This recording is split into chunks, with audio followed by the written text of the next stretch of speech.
بسم الله الرحمن الرحیم. قدرمندو لیدونکو او اوریدونکو او ګرانو هیوادوالو سلامونه او احترامات مې ومنئ. نن 4 د جنوري کال 2018 چې د یکشنبې ورځ سره سمون خوري ستاسو حضور ته حاضر یم. دا د نن دویمه برخه ده د برنامې چې ستاسو پوښتنې، ستاسو پیشنهادات او انتقادات دي چې زه هغه باندې جوابونه ورکوم. په لومړۍ برخه کې مې په نړیوالو موضوعاتو ونزویلا باندې او همدارنګه په جهادي راپورونو برنامه کړې ده. که دوستانو هغه نه وي لیدلې کولی شي لاړ شي هلته خپل په دې موضوعاتو معلومات ترلاسه کړي. راځم ستاسو پوښتنې او ځوابونو ته. د دې نه مخکې چې دې ته برنامې ته شروع کړم، ورونو نوی چینل جوړ شوی دی په نامه د کابل ټایم. هغه زما کلیپونه اچي. دوستانو زما چینل پریښی دی، دلته زما لیدل چې پخوی دلته لیدل کو ټول ستلی دي هلته لیدل کوي چې زه نه پوهېږم ولې دوستان داسې کوي، خو دغه چینل ستاسو دی، دغلته زه برنامه کوم. همدغه برنامه دلته نه ګورئ، بل چینل یې جوړئ، بیا تاسو ټول ځئ هلته یې ګورئ. دلته اوس کم از کم یو کلیپ کې 11,000 کسان هلته تللي، یو کې 14,000 کسان تللي دي. په دې رقم ته هغه زما چینل نه دی او پیژنم هم نه چا دغه کړی دی، خو ډېر ژر به بند شي کابل ټایم. او تاسو هیله کوم چې خپل برنامې هم دلته وګورئ او دوستان خپل مدعو کوي. د تاسو زما برنامې بل ځای کې مه ګورئ، همدلته خپل په چینل کې سید بلال احمد فاطمي چینل کې ګورئ.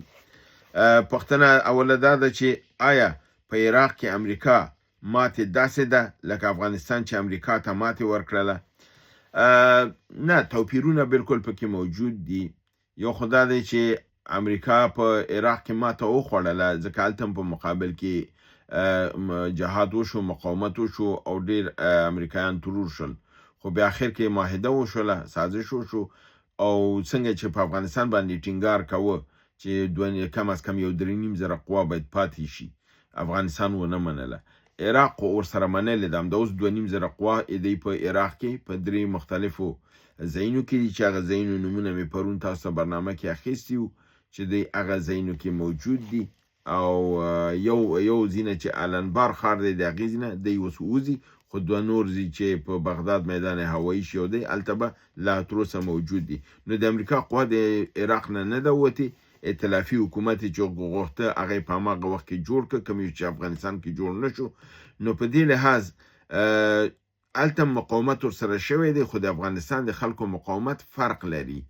هغه یو دا دی چې موږ تاسو سره عبوري حکومت ونه منل شو، قوام ورسره ونه منله، سازش هم ورسره ونه کړ، تر اخري دقیقې چې د زور کار ورسره واخیستل شو او د افغانستان نه په حساب وشړل شول او ویستل شول. اوس په افغانستان کې د هغې هېڅ فوج چې نشته دی، اما په عراق کې اوس هم شته دی. محمد غوث ورور وایي چې وزیر خارجه یعنی متقي صاحب یمن ته ویلي دي چې د تفاهم په ذریعه باندې مسایل حل شي، دا به ښیي. په دغې زمینه کې لږ معلومات راکړئ چې دی هلته د کوم تفاهم خبره کړې ده. دلته دوه مسلې دي. یمن په فعلا په 2 حصو تقسیم دی، یو په یمن شمالي دی، یو یمن جنوبي دی. په یمن شمالي کې حوثیان دي چې د سعودي مقابل کې جنګیږي، د اسرائیل مقابل کې جنګیږي، ایران مدافع دی. په یمن جنوبي کې یو د حکومت د ائتلافي دی چې عربستان سعودي دغه کوي، یو په نامه د سدرن ترانزیشنل کونسل دی، یعنی عبوري کونسل د جنوبي سیمې، هغه حمایت امارات متحده کوي. او دغه ډله چې ده د یمن جنوبي جدایي او ځان ته مستقل حکومت، آزاد حکومت غواړي، کوم یو چې سعودي نه تاییدوي. نو دلته د دغې مطلب د متقي صاحب د دغې نه دا دی چې مسایل په صلح سره حل کوي، چون د امارات او د سعودي ترمنځ جګړه روانه ده. یو طرف امارات متحده ده، پکې هغې کې دغه د یمن صدرن کونسل دا ډله ده، کویت دی د سره، قطر دی ورسره، او دا رقم دی یو طرف ته دي، هلته سعودي دی او بحرین دی هغه بل طرف ته دي. نو د متقي صاحب هدف دا و، د دې هدف دا نه و چې د حوثیانو سره دی جوړو کې دی مطلب دا چې خپل په منځ کې دلته چې دا کم ډله ده دی کې تفاهم نه کار واخلي داخل ده ځکه چې امارات متحده خپل قوا ویستله دی دغې نه یمن نه او دا هلته به نورې شخړې جوړې کړي ځکه چې خلا پیدا کېږي نظامي او دا کېږي او اوس هم نن هم خبر راغلی چې جنوبي یمن د ازادۍ او د جدایي اعلان وشو او حکومت پکې جوړیږي دا هغه ډله ده چې امارات متحده تاییدوي اما عربستان سعودي په مقابل کې دی نو هلته دا جنګ چې دی اوس فعلا د یمن د ډلې د یمن جنوبي کې د دوه ډلو چې صدرن ترانزیشنل کونسل دی او نارت ترانزیشنل دی چې دا دواړه یو دغه دي د یو بل ته مد مقابل دي چې یو امارات متحده تاییدي او بل چې دی عربستان سعودي تاییدي نو دلته مطلب دا چې دی باید خپل په منځ کې مصالحه وکړي او یو په بل بریدونه ونه کړي ځکه چې دا دوی په ګټه نه دی احمد ورور او همدارنګې عاصم افغان ورور د ډرون د رانسکور شوي ډرون متعلق پوښتنه کړې ده د احمد ورور او عاصم افغان هغې دا وایي چې د پاکستاني خبریال وایي چې رانسکور شوي ډرون د هندوستان او هغه سازش کوي چې آیا دا خبره به څومره دقیقه یعنی هندوستان د افغانستان سره سازش کوي دلته هلته افغانستان سره همکاري کوي دلته پې ډرون یعنی راوستي دي دا خبره کاملا درسته نه ده چې دا ډرون د هندوستان دی اوسي او د بابت نه دی هندوستان دی دلته کم سازش دغه کی ځکه چې هندوستان افغانستان سره ډرون کومک کړی دی او که هندوستان دلته کم کار کوي د اسلامي امارت په اجازه سره به کوي مشورې سره به کوي او که دغه ډرون فضا ته الوزي نو هغه به د اسلامي امارت په کسانو په ذریعه الوزي نو هغې کې د پټولو د غم نشته دی او هغې کې د ضرر نو دا د پاکستانیانو یو تبلیغاتي و دغه د وسله ده چې استعمالوي لپاره دی چې افغانانو ته تشویش پیدا کړي دا کوم حقیقت نه لري دا غلطه خبر ده راځم دې ته چې رانسکور شوی دغه چې ده د ډرون دا ویل کېږي چې MQ9 ریپر امریکایي ده د پاکستان نه پرواز کړی دی افغانستان باندې راغلی ده او دلته دغه کول مانورې کوه معلوماتو ډیر ټولولو لپاره او اسلامي امارت دا ویشته ده د کې دا نه دی د اسلامي امارت اردو دا ایشته ده راپرځولې ده او دا په خپله نه ده لوېدلې همدارنګې الکس ماکس وی د کرنسي ولې نه بدلو یعنی د کرنسي متعلق دا کړی دی چې په مملکتونو کې چې نظام بدل شي کرنسي بدلیږي خو دلته دې بله خبر کړی دی چې موږ باید خپل کرنسي بدل کړو افغاني ریال یا افغاني درهم پې نوم کېدو او بیا دې کې دې دا ویلي چې د دې سره د زموږ د آثارو نرخ په ګټه به وي او که په تاوان به یعنی د مطلب دا دی چې که موږ دا پیسې بدلې کړو دا به په نوم یې ورباندې درهم یا ریال کېدو نو زموږ د پیسو ارزښت به زیات شي وروره په نوم کې ښودلو په نوم بدلولو باندې پیسې ارزښت نه زیاتېږي ته په دې باندې نوم ډالر کې د پاوند په نوم کې دا پاوند کېږي نه ځکه چې دا پاوند دی نه دا ډالر دی نه هغه ارزښت چې هغه پیسې لري هغې شاته هغه اقتصادي قوت دی چې پیسه وزن ده کوي که ته دې باندې نوم ریال یا درهم هم کېدې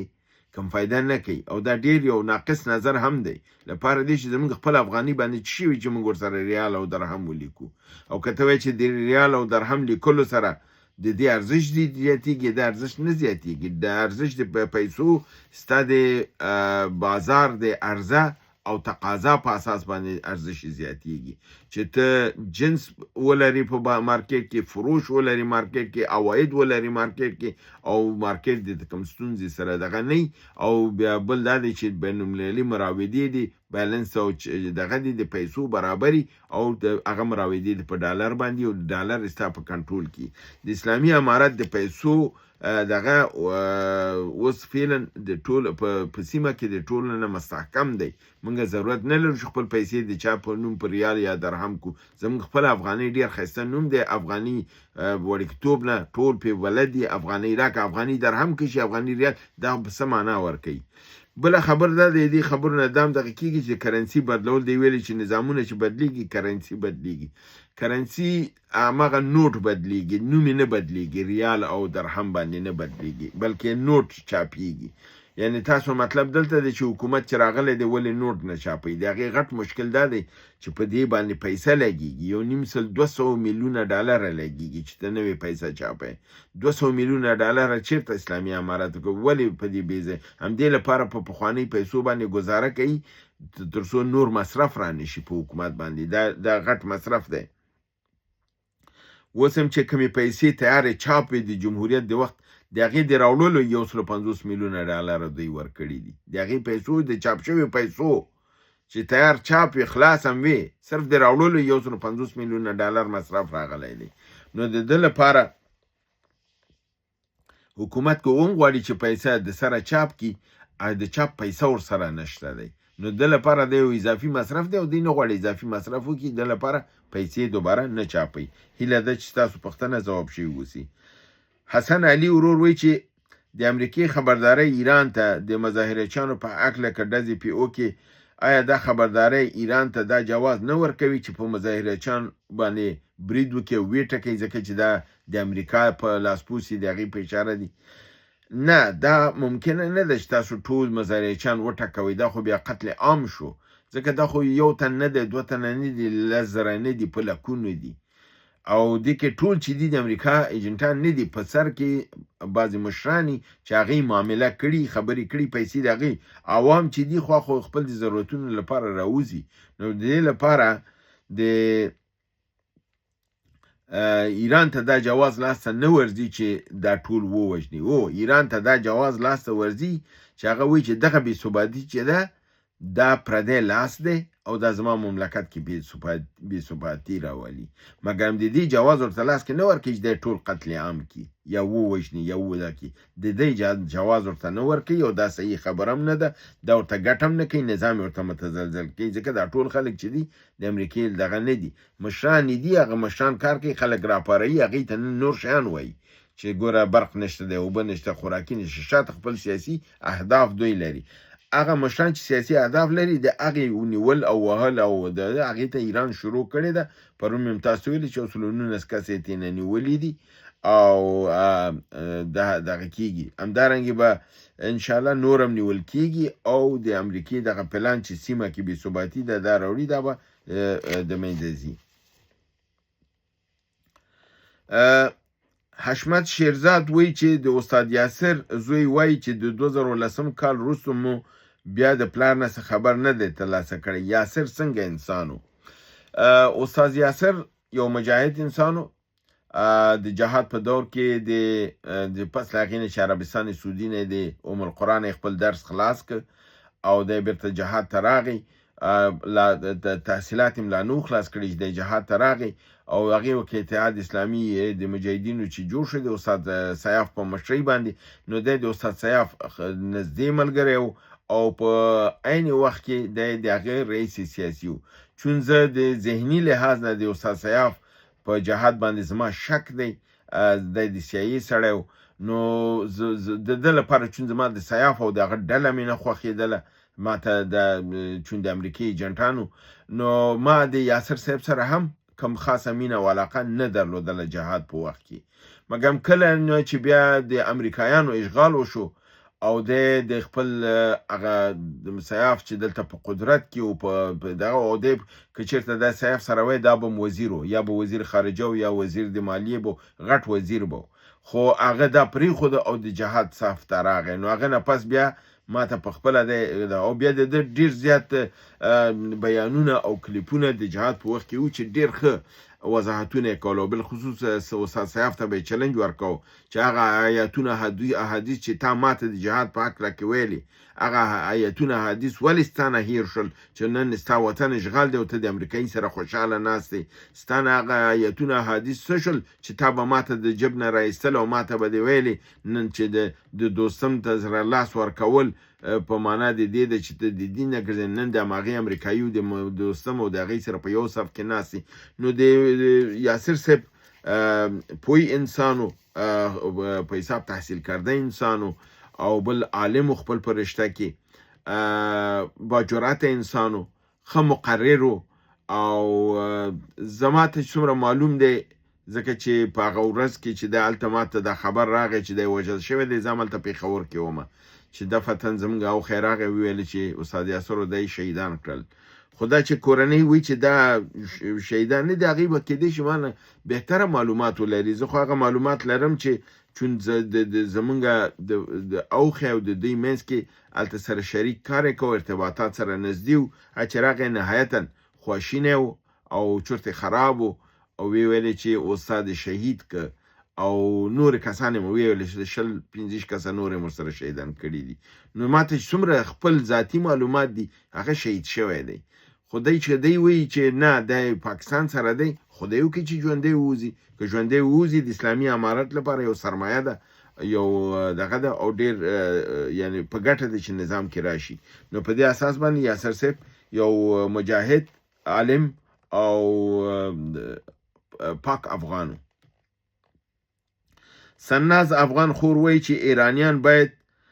د امریکا فریب ونه خوري، چون امریکایان او متحدین ټول چې دي د منطقې د سیمې د خرابوالي لپاره کار کوي. بل جز د پوښتنې دا ده چې دغه امریکایي پهباد لپاره د جاسوسي چې د اسمان د افغانستان ته راغلی و د سقوط کړی دی یا سقوط ورکړلی شوی دی. د ده پوښتنې ځواب ما په همدې برنامه کې اوس هم ورکړ او پرون مې په برنامه کې ورکړی، خو د سرناس خور لپاره یو ځلې بیا دا ووایم چې دا سقوط ورکړلی شوی دی، ځکه چې کوم کلیپ ما ولیده په هغې کې یو مجاهد په بل مجاهد باندې غږ کوي او مبارکي ورته ورکوي چې توره دې وکړله او ډرون دې راچپه کو. نو دا ډرون چون قیمتي ډرون دی، د نوم دی MQ9 ریپر، نو دا هغه عادي دغې نه دی، ډرونونه نه دی، د وایي چې 45 میلیونه ډالر د قیمت دی. نو په دې اساس باندې دا پرونه ما دا خبر کړی و چې یا ممکن د پاکستان نه دا پرواز کړی او یا دا د خپله د امریکایانو، خو ویل کېږي دا د پاکستان نه پرواز کړی او دا راغلی او دی پرځولی دی. پښتون 45 وایي چې پاکستان آرمي او د دوی لیډران او مشران وایي چې TTP دوی جوړه کړې ده او تاسو وایي چې دوی د ازادۍ لپاره جنګیږي. یعنی فکرم راته په تشویش کې کړی دی، ذهن مو پرې خلاص نه دی. بالکل وروره دا خبره صحیح ده، دواړه خبرې صحیح دي. دا چې ما ویلی دی چې دی د ازادۍ جنگ لپاره جنګیږي او دا چې دا خبره هم شوې ده چې دا TTP خو دا پوز جوړه کړې ده. دا خبره خو ما هم لس ځلې کړې ده چې TTP په 2006 او 2007 کې ISI جوړه کړله او په دې جوړه کړله چې د افغانستان مجاهدین د تحریک طالبان افغانستان چې جهاد ته تلل په منځ کې به 15-16 به د TTP کې ورسره کول تر څو دې نظر وسی په افغانستان باندې. خو دا مجاهدین چې هلته وجنګېدل او اوس د پاکستان اعمالو ته ګوري نو دی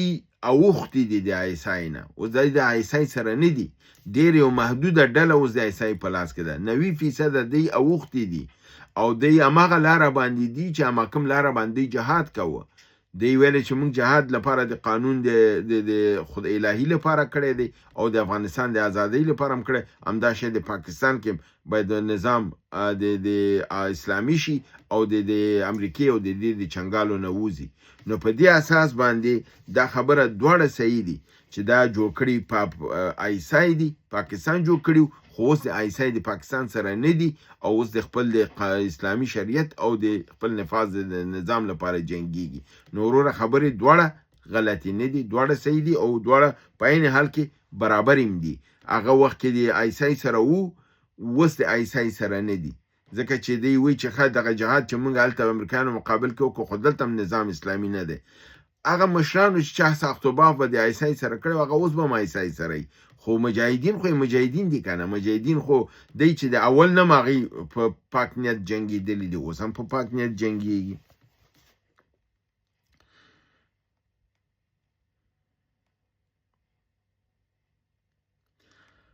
محمد افغان وایي چې پر وینزویلا باندې د امریکا برید څنګه ارزوي؟ وینزویلا به له ځانه دفاع وکړلی شي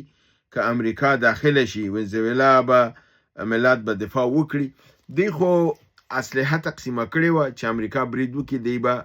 دفاع کوي او وزیر دفاع یې اعلان کړی چې دی به خپل د خاورې نه دفاع کوي. ترانزیشنل حکومت هم جوړ کړی دی چې هغه اعلان هم کړی دی، خو داسې ښکاري چې دننه نظام نه د امریکې سره سازش شوی دی،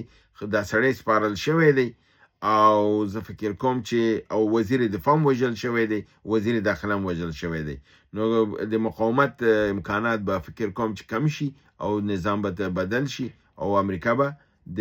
یرغل نه مخه ونیسي. نو دا د نن ورځې ستاسو پوښتنې او ځوابونه چې ستاسو حضور ته مې وړاندې کړل. هیله ده چې برنامه وګورئ، خوښ کړئ، دوستانو سره شریکه کړئ. تر بل برنامې چې ستاسو حضور ته حاضرېږم، تاسو په لوی پروردګار د عالمینو سپارم. وما علینا الا البلاغ.